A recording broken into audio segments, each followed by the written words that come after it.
स्वच्छता का अभियान चलाया है। प्रशासन के लोग, उन्होंने भी स्वच्छता के अभियान का नेतृत्व किया। हमारे विजय जी तो यहां डेरा डाल करके बैठे थे। भारतीय जनता पार्टी के कार्यकर्ताओं ने भी स्वच्छता का बहुत बड़ा अभियान चलाया। यहां के नागरिकों ने, युवकों ने, माताओं बहनों ने, खुद ने भी इसको आगे बढ़ाया। इस विशेष प्रयास के लिए मैं जमुई के लोगों की भी बहुत बहुत सराहना करता हूं। साथियों, पिछले वर्ष आज के दिन मैं धरती आबा बिरसा मुंडा के गांव उलीहातू में था। आज उस धरती पर आया हूं जिसने शहीद तिलका मांझी का शौर्य देखा है। लेकिन इस बार का ये आयोजन और भी खास है। आज से पूरे देश में भगवान बिरसा मुंडा की 150वीं जन्म जयंती के उत्सव शुरू हो रहे हैं। ये कार्यक्रम अगले 1 साल तक चलेगा। मुझे खुशी है कि आज देश के सैकड़ों जिलों के करीब 1 करोड़ लोग, जरा जमुई के लोग गर्व करिए, ये जमुई के लोगों के लिए गर्व का दिन है। आज देश के 1 करोड़ लोग टेक्नोलॉजी के माध्यम से हमारे इस कार्यक्रम से जुड़े हैं, जमुई से जुड़े हैं। मैं सभी का अभिनंदन करता हूं। अभी मुझे यहां भगवान बिरसा मुंडा के वंशज श्री बुधराम मुंडा जी का भी स्वागत सत्कार करने का सौभाग्य मिला है। सिद्धो कान्हो जी के वंशज श्री मंडल मुर्मू जी का भी मुझे कुछ दिन पहले ही सत्कार करने का सौभाग्य मिला था। उनकी उपस्थिति से इस आयोजन की शोभा और बढ़ गई है। साथियों, धरती आबा बिरसा मुंडा के इस भव्य स्मरण के बीच आज 6,000 करोड़ रुपए से अधिक की परियोजनाओं का शिलान्यास और लोकार्पण हुआ है। इनमें मेरे आदिवासी भाई बहनों के लिए करीब 1.5 लाख पक्के घरों के स्वीकृति पत्र है। आदिवासी बच्चों का भविष्य संवारने वाले स्कूल है, हॉस्टल है, आदिवासी महिलाओं के लिए स्वास्थ्य सुविधाएं हैं, आदिवासी क्षेत्रों को जोड़ने वाली सैकड़ों किलोमीटर की सड़कें हैं, आदिवासी संस्कृति को समर्पित म्यूजियम है, रिसर्च सेंटर है। आज 11,000 से अधिक आदिवासी परिवारों का अपने नए घर में देव दीपावली के दिन गृह प्रवेश भी हो रहा है। मैं सभी जनजातीय परिवारजनों को इसके लिए बहुत बहुत बधाई देता हूं। साथियों, आज जब हम जनजातीय गौरव दिवस मना रहे हैं, आज जब हम जनजातीय गौरव वर्ष की शुरुआत कर रहे हैं, तब ये समझना भी बहुत जरूरी है कि इस आयोजन की आवश्यकता क्यों हुई। ये इतिहास के एक बहुत बड़े अन्याय को दूर करने का एक ईमानदार प्रयास है। आजादी के बाद आदिवासी समाज के योगदान को इतिहास में वो स्थान नहीं दिया गया जिसका मेरा आदिवासी समाज हकदार था। आदिवासी समाज वो है जिसने राजकुमार राम को भगवान राम बनाया। आदिवासी समाज वो है जिसने भारत की संस्कृति और आजादी की रक्षा के लिए सैकड़ों वर्षों की लड़ाई को नेतृत्व दिया। लेकिन आजादी के बाद के दशकों में आदिवासी इतिहास के इस अनमोल योगदान को मिटाने की कोशिशें की गई। इसके पीछे भी स्वार्थ भरी राजनीति थी। राजनीति ये कि भारत की आजादी के लिए सिर्फ एक ही दल को श्रेय दिया जाए, लेकिन अगर एक ही दल, एक ही परिवार ने आजादी दिलाई तो भगवान बिरसा मुंडा का उल गुलान आंदोलन क्यों हुआ था? संथाल क्रांति क्या थी? कोल क्रांति क्या थी? क्या हम महाराणा प्रताप के साथी उन रणबांकुरे भीलों को भूल सकते हैं क्या? कौन भूल सकता है सह्याद्री के घने जंगलों में छत्रपति शिवाजी महाराज को ताकत देने वाले जनजातीय भाई बहनों को? कौन भूल सकता है अल्लूरी सीताराम राजू जी के नेतृत्व में आदिवासियों द्वारा की गई भारत माता की सेवा को? तिलका मांझी, सिद्धू कान्हो, बुधू भगत, तीरथ सिंह, तेलंग खरिया, गोविंद गुरु, तेलंगाना के रामजी गौंड, एमपी के बादल भोई, राजा शंकर शाह, कुंवर रघुनाथ शाह, मैं कितने ही नाम लूं। टंट्या भील, नीलांबर पीतांबर, वीर नारायण सिंह, दिवा किशुन सोरेन, जात्रा भगत, लक्ष्मण नाइक, मिजोरम की महान स्वतंत्रता सेनानी रोपुई लियानी जी, राजमोहिनी देवी, रानी गाइडिनल्यू, वीर बालिका कालीबाई, गोंडवाना की रानी दुर्गावती, ऐसे असंख्य असंख्य मेरे आदिवासी, मेरे जनजातीय शूरवीरों को कोई भुला सकता है क्या? मानगढ़ में अंग्रेजों ने जो नरसंहार किया था, हजारों मेरे आदिवासी भाई बहनों को मौत के घाट उतार दिया गया था। क्या हम उसे भूल सकते हैं? साथियों, संस्कृति हो या फिर सामाजिक न्याय, आज की ये एनडीए सरकार का मानस कुछ अलग ही है। मैं इसे भाजपा ही नहीं बल्कि एनडीए का सौभाग्य मानता हूं कि हमें द्रौपदी मुर्मू जी को राष्ट्रपति बनाने का अवसर मिला। वो देश की पहली आदिवासी राष्ट्रपति है। मुझे याद है जब एनडीए ने द्रौपदी मुर्मू जी का राष्ट्रपति का उम्मीदवार बनाना तय किया तो हमारे नीतीश बाबू ने पूरे देश के लोगों को अपील की थी कि द्रौपदी मुर्मू जी को भारी मतों से जिताना चाहिए।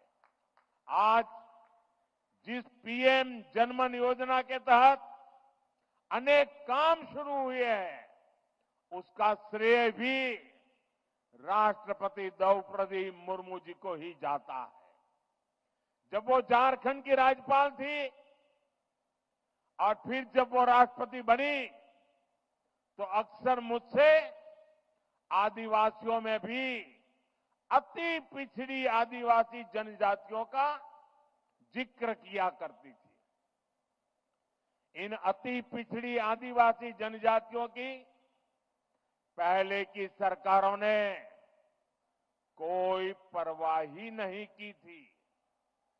इनके जीवन से मुश्किलें कम करने के लिए ही 24,000 करोड़ रुपए की पीएम जनमन योजना शुरू की गई। पीएम जनमन योजना से देश की सबसे पिछड़ी जनजातियों की बस्तियों का विकास सुनिश्चित हो रहा है। आज इस योजना को 1 साल पूरा हो रहा है। इस दौरान हमने अति पिछड़ी जनजातियों को हजारों पक्के घर दिए हैं। पिछड़ी जनजातियों की बस्तियों को जोड़ने के लिए सैकड़ों किलोमीटर की सड़कों पर काम शुरू हो चुका है। पिछड़ी जनजातियों के सैकड़ों गांवों में हर घर नल से जल पहुंचा है। साथियों, जिनको किसी ने नहीं पूछा, मोदी उनको पूजता है। पहले की सरकारों के रवैये के कारण आदिवासी समाज दशकों तक मूल सुविधाओं से वंचित ही रहा।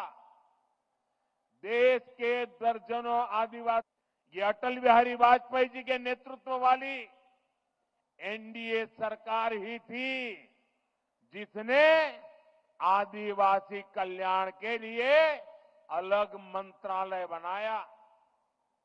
10 साल पहले आदिवासी क्षेत्रों, आदिवासी परिवारों के विकास के लिए बजट 25,000 करोड़ रुपए से भी कम था। 10 साल पहले का हाल देखिए, 25,000 करोड़ से भी कम। हमारी सरकार ने इसको 5 गुना बढ़ाकर 1.25 लाख करोड़ रुपए पहुंचाया है। अभी कुछ दिन पहले ही देश के 60,000 से अधिक आदिवासी गांवों के विकास के लिए एक विशेष योजना हमने शुरू की है। धरती आबा जनजातीय ग्राम उत्कर्ष अभियान। इसके तहत करीब 80,000 करोड़ रुपए आदिवासी गांवों में लगाए जाएंगे। इसका मकसद आदिवासी समाज तक जरूरी सुविधाएं पहुंचाने के साथ साथ युवाओं के लिए ट्रेनिंग और रोजगार के अवसर बनाने का भी है। इस योजना के तहत जगह जगह ट्राइबल मार्केटिंग सेंटर बनेंगे। लोगों को होम स्टे बनाने के लिए मदद दी जाएगी, प्रशिक्षण दिया जाएगा। इससे आदिवासी क्षेत्रों में पर्यटन को बल मिलेगा और आज जो इको टूरिज्म की एक परिकल्पना बनी है वो हमारे जंगलों में और आदिवासी परिवारों के बीच में संभव होगा और तब पलायन बंद हो जाएगा, पर्यटन बढ़ता जाएगा। साथियों, हमारी सरकार ने आदिवासी विरासत को सहेजने के लिए भी अनेक कदम उठाए हैं। आदिवासी कला संस्कृति के लिए समर्पित अनेक लोगों को पद्म पुरस्कार से सम्मानित किया गया है। हमने रांची में भगवान बिरसा मुंडा के नाम पर विशाल संग्रहालय की शुरुआत की और मेरा तो आग्रह है हमारे सभी स्कूल के विद्यार्थियों ने भगवान बिरसा मुंडा का ये जो संग्रहालय बना है उसे जरूर देखना चाहिए, स्टडी करना चाहिए। आज मुझे खुशी है कि आज मध्य प्रदेश के छिंदवाड़ा में बादल भोई म्यूजियम और मध्य प्रदेश में ही जबलपुर में राजा शंकर शाह, कुंवर रघुनाथ शाह संग्रहालय का उद्घाटन हुआ है। आज ही श्रीनगर और सिक्किम में 2 आदिवासी रिसर्च सेंटर का भी उद्घाटन हुआ है और आज ही भगवान बिरसा मुंडा जी की याद में स्मारक सिक्का और डाक टिकट जारी किए गए हैं। ये प्रयास देश को आदिवासी शौर्य और गौरव की निरंतर याद दिलाते रहेंगे। साथियों, आदिवासी समाज का भारत की पुरातन चिकित्सा पद्धति में भी बहुत बड़ा योगदान है। इस धरोहर को भी सुरक्षित किया जा रहा है और भावी पीढ़ी के लिए नए आयाम भी जोड़े जा रहे हैं। एनडीए सरकार ने लेह में national institute of Sowa Rigpa की स्थापना की है। अरुणाचल प्रदेश में north eastern institute of Ayurveda and folk medicine research को अपग्रेड किया गया है। WHO का global centre for traditional medicine भी भारत में बन रहा है। इससे भी भारत के आदिवासियों की परंपरागत चिकित्सा पद्धति देश दुनिया तक पहुंचेगी। साथियों, जनजातीय समाज की पढ़ाई, कमाई और दवाई, इस पर हमारी सरकार का बहुत जोर है। आज डॉक्टरी हो, इंजीनियरिंग हो, सेना हो, एरोप्लेन पायलट हो, हर प्रोफेशन में आदिवासी बेटे बेटियां आगे आ रहे हैं।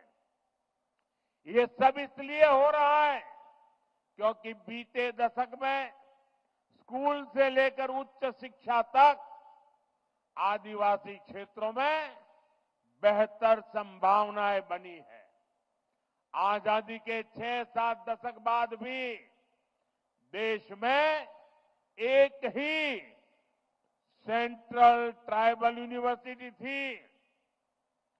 बीते 10 सालों में एनडीए ने, इस सरकार ने 2 नई सेंट्रल ट्राइबल यूनिवर्सिटी देश को दी है।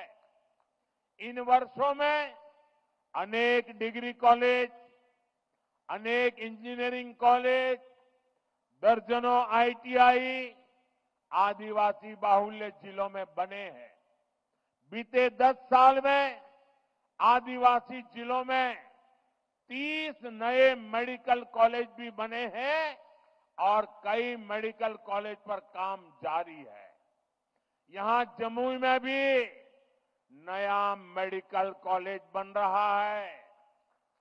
हम देश भर में 700 से अधिक एकलव्य स्कूलों का एक मजबूत नेटवर्क भी बना रहे हैं। साथियों, मेडिकल, इंजीनियरिंग और टेक्निकल शिक्षा में आदिवासी समाज के सामने भाषा की भी एक बहुत बड़ी समस्या रही है। हमारी सरकार ने मातृभाषा में परीक्षा के विकल्प दिए हैं। इन फैसलों ने आदिवासी समाज के बच्चों को नया हौसला दिया है, उनके सपनों को नए पंख लगाए हैं। साथियों, बीते 10 साल में आदिवासी नौजवानों ने स्पोर्ट्स में भी, खेलकूद में भी कमाल किया है। इंटरनेशनल टूर्नामेंट में भारत के लिए मेडल जीतने वालों में ट्राइबल खिलाड़ियों का बहुत बड़ा योगदान है। आदिवासी युवाओं की इस प्रतिभा को देखते हुए जनजातीय क्षेत्रों में खेल सुविधाओं का विस्तार किया जा रहा है। खेलो इंडिया अभियान के तहत आधुनिक मैदान, स्पोर्ट्स कॉम्प्लेक्स आदिवासी बाहुल जिलों में बनाए जा रहे हैं। भारत की पहली नेशनल स्पोर्ट्स यूनिवर्सिटी भी मणिपुर में बनाई गई है। साथियों, आजादी के बाद 70 साल तक हमारे देश में बांस से जुड़े कानून बहुत सख्त थे। इससे आदिवासी समाज सबसे ज्यादा परेशान था। हमारी सरकार ने बांस काटने से जुड़े कानूनों को सरल किया। पहले ही की सरकार के समय सिर्फ 8-10 वन उपज, उस पर ही एमएसपी मिला करती थी। ये एनडीए सरकार ही है जो अब करीब 90 वन उपजों को एमएसपी के दायरे में लाई है। आज देश भर में 4000 से अधिक वन धन केंद्र काम कर रहे हैं। इनसे 12 लाख आदिवासी भाई बहन जुड़े हैं। उनको कमाई का बेहतर साधन मिला है। साथियों, जब से लखपति दीदी अभियान शुरू हुआ है, तब से करीब 20 लाख आदिवासी समाज की बहनें लखपति दीदी बन चुकी है। और लखपति दीदी का मतलब ये नहीं है कि एक बार 1 लाख, हर वर्ष 1 लाख रुपए के भी ज्यादा कमाई वो मेरी लखपति दीदी है। अनेक आदिवासी परिवार कपड़ों, खिलौनों, साज सज्जा के शानदार सामान बनाने के काम में जुटे हैं। ऐसे हर सामान के लिए हम बड़े शहरों में हाट बाजार लगा रहे हैं। यहां पर भी बहुत बड़ा हाट लगा है, देखने जैसा है। मैं आधे घंटे तक वहीं घूम रहा था। हिंदुस्तान के अलग अलग जिलों से मेरे आदिवासी भाई बहन आए हुए हैं और क्या बढ़िया बढ़िया चीजें बनाई है। देख करके मैं तो हैरान था।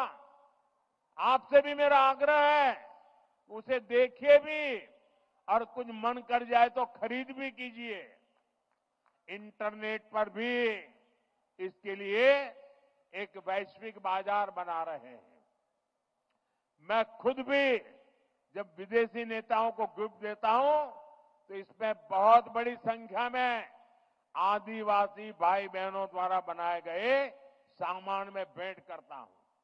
हाल में ही मैंने झारखंड की सोहराई पेंटिंग, मध्य प्रदेश की गोंड पेंटिंग और महाराष्ट्र की वारली पेंटिंग विदेश के बड़े बड़े नेताओं को भेंट की है।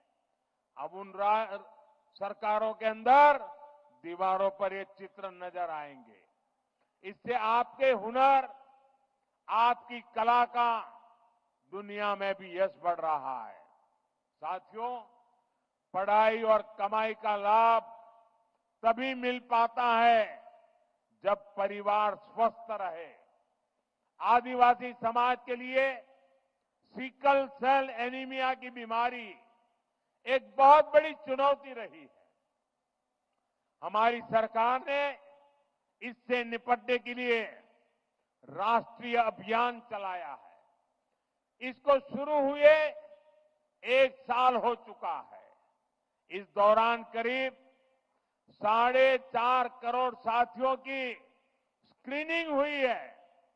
आदिवासी परिवारों को अन्य बीमारियों की जांच के लिए ज्यादा दूर जाना न पड़े, इसके लिए बड़ी संख्या में आयुष्मान आरोग्य मंदिर बनाए जा रहे हैं।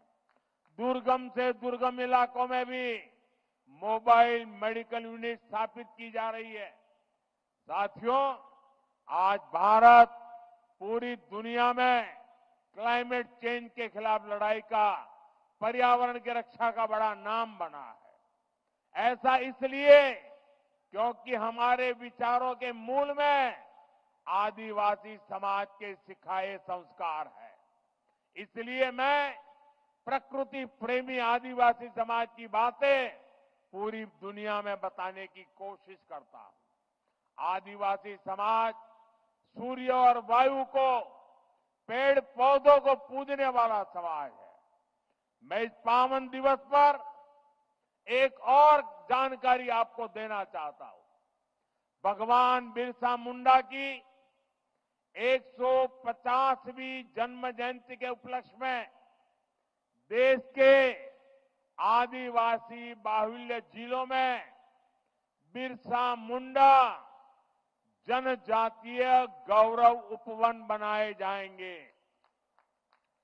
बिरसा मुंडा जनजातीय गौरव उपवन में 500,000 वृक्ष लगाए जाएंगे। मुझे पूरा भरोसा है इसके लिए सभी का साथ मिलेगा, सबका सहयोग मिलेगा। साथियों, भगवान बिरसा मुंडा की जयंती का ये उत्सव हमें बड़े संकल्पों को तय करने की प्रेरणा देता है। हम मिलकर देश के आदिवासी विचारों को नए भारत के निर्माण का आधार बनाएंगे। हम मिलकर आदिवासी समाज की विरासत को सहेजेंगे। हम मिलकर उन परंपराओं से सीखेंगे जो सदियों से आदिवासी समाज ने संरक्षित कर रखी है। ऐसा करके ही हम सही मायने में एक सशक्त, समृद्ध और सामर्थ्यवान भारत का निर्माण कर पाएंगे। एक बार फिर आप सभी को जनजातीय गौरव दिवस की ढेर सारी शुभकामनाएं। मेरे साथ फिर से बोलेंगे, मैं कहूंगा भगवान बिरसा मुंडा, आप कहेंगे अमर रहे, अमर रहे। भगवान बिरसा मुंडा, भगवान बिरसा मुंडा, भगवान बिरसा मुंडा। बहुत बहुत धन्यवाद। बहुत बहुत आभार माननीय प्रधानमंत्री महोदय का। आइए हम सब अपने स्थान पर खड़े होकर करतल ध्वनि के साथ